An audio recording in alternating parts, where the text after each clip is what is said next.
अभी जैसे मैंने बताया, सिद्धांत जोदड़े करके जो एक 18 साल का लड़का है, उसको नांदेड़ से अरेस्ट किया गया नॉर्थ साइबर पुलिस स्टेशन में। और उसको अरेस्ट करके जब यहाँ पे बोरली कोर्ट में उनको हाजिर किया था, तो बोरली कोर्ट में उनको हमने वहाँ पे बेल एप्लीकेशन मूव की थी जो कल रिजेक्ट हो चुकी है। और कल ही उनको और एक दूसरे मैटर में अरेस्ट किया गया साउथ साइबर पुलिस स्टेशन में। तो वो 2 करोड़ 1 लाख का कुछ डिजिटल अरेस्ट का मामला है। सर खुल के बताइए पूरा कि मामला क्या है, हमें थोड़ा शुरू से बताइए कि अरेस्ट हुआ है 2 करोड़ मामला कहाँ से फॉरवर्ड हुआ, क्या मामला क्या है, तो ऑडियंस से जानना चाहते हैं। तो इसमें बात ऐसी है कि ये जो 18 साल का लड़का है, इसको हम इनोसेंट मानते हैं। इसको जो ये कर रहा था, इसको एक लड़का निखिल तिवारी करके आके नांदेड़ में मिला। उसने उसको जॉब का प्रोस्पेक्ट दिखा के उनको फंसाया गया और उनको बोला कि हम लोन डिफॉल्ट का जो रिकवरी है उसका काम करते हैं।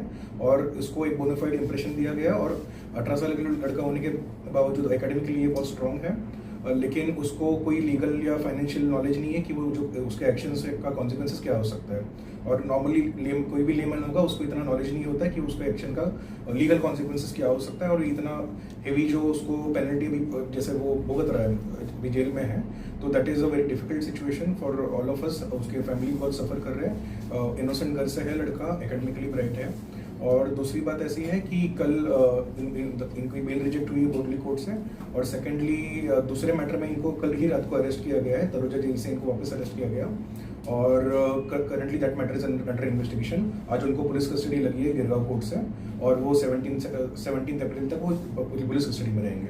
और डिजिटल जो ट्रांसफर पैसा जो है उन्होंने आपने उनके ऊपर कराया, किसने क्या क्या मामला वो समझ में ये एक्चुअली ऐसी बात है कि सिद्धांत जोदड़े के पर्सनल अकाउंट में किसी भी कंप्लेनेंट के द्वारा कोई डायरेक्ट ट्रांसफर नहीं हुआ है। ये मल्टीपल लेयर्स में ये ट्रांसफर्स आए हुए हैं। और जैसे सिद्धांत का ये नॉर्थ साइबर वाला जो मैटर है, उसमें 4th लेयर में उसके पास पैसे आए।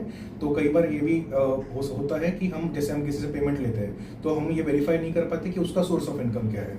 और ये 1930 का पोर्टल जो है, इसको मैं फ्लॉलेस नहीं मानता हूँ, ये काफ़ी फ्लॉड पोर्टल है। अब जैसे कोई नॉर्मल गुड्स एंड सर्विसेज का transaction day to day life में होता है, तो हमारे पास ये जानने का कोई जरिया नहीं है कि उस बंदे ने पैसे कहाँ से लाए। हम कोई इन्वेस्टिगेशन अथॉरिटी नहीं है, तो इस मामले में पुलिस को थोड़ा सा सेंसिटिविटी दिखानी चाहिए। और जो बंदा एक्चुअल विक्टिम है उसको विटनेस बनाना चाहिए, ना कि अक्यूज्ड। आपके क्लाइंट के अकाउंट में कितने पैसे आए हैं?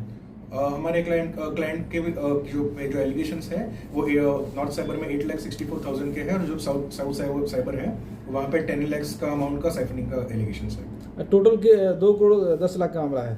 2 करोड़ 1 लाख का। 2 करोड़ 1 लाख का। तो बाकी जो अपराधी क्या वो लोग भी अरेस्ट हो चुके हैं? अभी अजय भोसले जो है वो तो ऑलरेडी कस्टडी में ही है। उनको नॉर्थ साइबर के मैटर में भी अरेस्ट किया गया था। और जो नॉर्थ साइबर के मेन एक्यूज्ड है वो अभी अरेस्टेड ही है। तो आपको क्या लगता है इसमें, क्या आपके क्लाइंट में कैसे निर्दोष है? बिल्कुल, ये सर 18 साल का लड़का है जिसको कोई जानकारी नहीं की है क्या कर रहा है। ये बहुत गरीब घर से आता है, एकेडमिकली ब्राइट है। उसको जॉब प्रोस्पेक्ट दिखाए गए, बोला और आपके एकेडमिक्स का भी सारा खर्चा उठाया जाएगा, ये उनको बता के उनसे ये काम करवाया गया है। कॉन्स्पिरेसी हुई कि नहीं ये इन्वेस्टिगेशन का मैटर है, बट उस कॉन्स्पिरेसी में ये ना कोई मास्टरमाइंड है ना कोई परपेट्रेटर है मेरा क्लाइंट। और वो पूरा इनोसेंट है। और 18 साल का लड़का है, उससे ज़्यादा उसकी कोई मंशा नहीं थी, ना किसी को चीटिंग करने का इंटेंशन था, ना इन्होंने किसी को डिजिटल अरेस्ट का कॉल किया हुआ है, ना कोई फॉर्जरी की हुई है। जो एलिगेशंस इन पे लगाए, ना वो कोई कॉन्स्पिरेसी का हिस्सा है। डिस्पाइट द फैक्ट कि आप कह रहे हैं कि अक्यूज जो है उसको बहलाया गया है इस अकाउंट के बारे में एक जॉब अपॉर्चुनिटी की तरह, बट उस फैक्ट के अलावा भी आप कह रहे हैं कि ऑथराइज नहीं हो सकते उसके बाद में सोर्सेज डिटेक्ट करने के लिए। तो इसको एंड कैसे किया जाएगा? डिजिटल अरेस्ट जो ये फ्रॉड चल रहा है उसको एंड करने के लिए क्या स्टेप्स लेने होंगे? देखो, अभी ये 1930 का जो पोर्टल गवर्नमेंट ने इंट्रोड्यूस किया है, प्रॉब्लम डिजिटल अरेस्ट से बड़ा प्रॉब्लम मेरे हिसाब से डिजिटल करेंसी है। अब डिजिटल करेंसी ये पैरेलल करेंसी के तौर पे मार्केट में अगर चलती है, तो हम किसी से अगर पैसा लेते हैं तो हम उसका सोर्सेस वेरीफाई कर नहीं सकते, ना कोई हम इन्वेस्टिगेटिव अथॉरिटी है। लेकिन आज 5 रुपए के लिए भी अगर आपका 2 करोड़ का अकाउंट सेविंग्स अगर आप मेंटेन करते हो, तो वो अकाउंट लॉक हो सकता है। और इसका कोई सुनवाई नहीं है। जैसे 1930 पे जितनी साइबर कंप्लेंट्स होती है, नॉट इवन 5% के मैटर्स में FIR होती है। मतलब वो बाकी 95% जो केसेस है उसमें विदाउट इन्वेस्टिगेशन ये मान लिया जाता है कि ये साइबर क्राइम है। और फाइनल ट्रेल जहाँ तक वो पहुँचता है वहाँ तक वो सारे अकाउंट्स फ्रीज हो जाते हैं। ये मेरे हिसाब से बहुत गलत है। ये सिटीजन्स के साथ एक धोखा है। सर जी मैं जानना चाहता हूँ सर कि हमारे हिंदुस्तान में इस तरह के बहुत सारे कांड हो रहे हैं जितने बच्चों को मोहरा बनाया गया है या बच्चों को फंसाया गया है क्योंकि पीछे कोई और खेल खेल रहे हैं, बच्चों को मोहरा बनाया गया।